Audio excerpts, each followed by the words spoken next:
great nation. I have no doubts about that. In their own way, they are fighters. They are.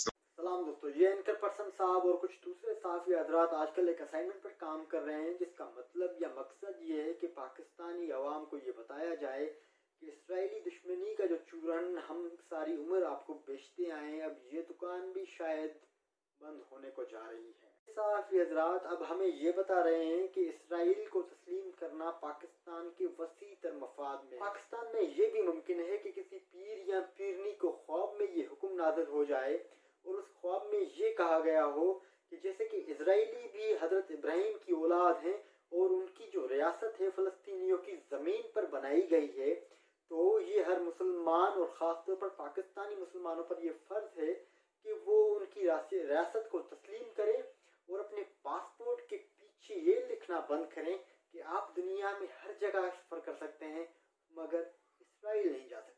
तो Pakistan Israel के साथ किस तरह के रिलेशन कायम करेगा, उसे तस्लीम करेगा या नहीं करेगा, इस पर एक अलग वीडियो ज़रूर बनाएंगे। मगर आज हम बात करेंगे यूएई और इसराइल के दरमियान जो एक मुआहदा तय हुआ है जिसे इब्राहिम अकॉर्ड कहते हैं, उस पर का नाम दिया गया है। इस नाम की जो गहराई है वो बहुत कमाल और आला है दोस्तों। मिसाल के तौर पर अरब समझते हैं कि हम हज़रत इब्राहिम की औलाद में से हैं।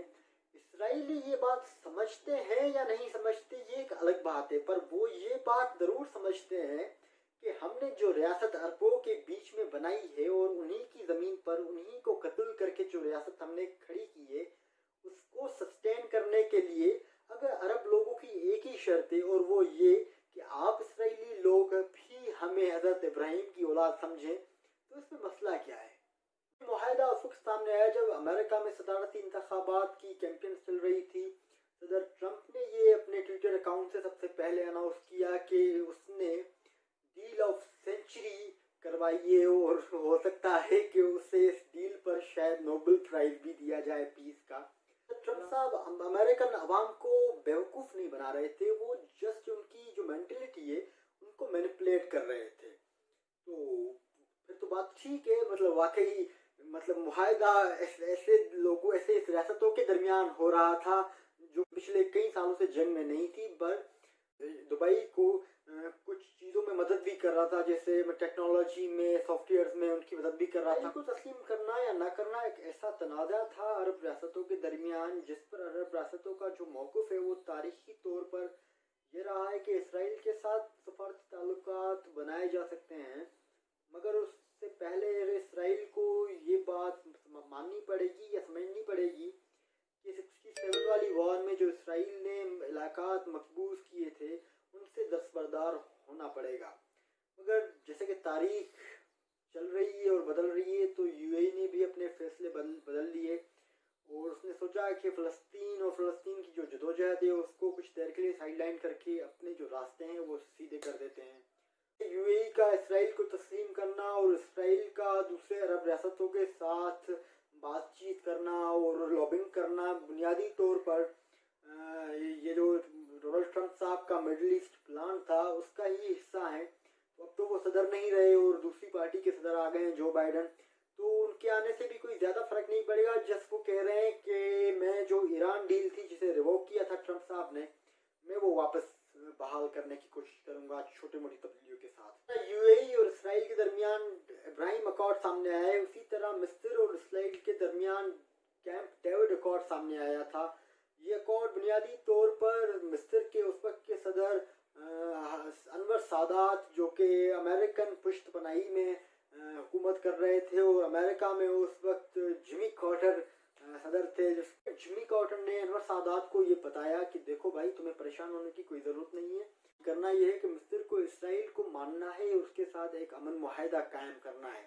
पीस का लफ्ज़ इसराइल के साथ यूज़ होता है तो उसका मतलब ये होता है कि इसराइल फ़लस्तीनियों की ज़मीन पर बना हुआ एक मुल्क है और ये गैर अखलाकी और गैर कानूनी मुल्क है, पर फिर भी हम उसे मानते हैं और उसके साथ सफारती ताल्लुकात को कायम करना चाहते हैं। इस्लामी कंट्री था जिसने इसराइल के साथ अपने सफारती ताल्लुकात को बेहतर बनाया, वो था जॉर्डन। 67 वाली वॉर में जॉर्डन के भी कुछ इलाके थे जो जिस पर इसराइल मकबूज था। 94 में शाह हुसैन जो बादशाह थे जॉर्डन के और जो प्राइम मिनिस्टर थे इसराइल के यासिक नाम था उनका, उन्होंने एक डील की जिसे वादी अरबाब ट्रीटी भी कहते हैं। तो वो जो ट्रीटी थी वो भी वाइट हाउस में बिल क्लिंटन के सामने यूएई के जो इब्राहिम अकॉर्ड है इसके साथ इसराइल के साथ, उसमें क्या है और कौन सी चीज़ों पर उन्होंने बात की है।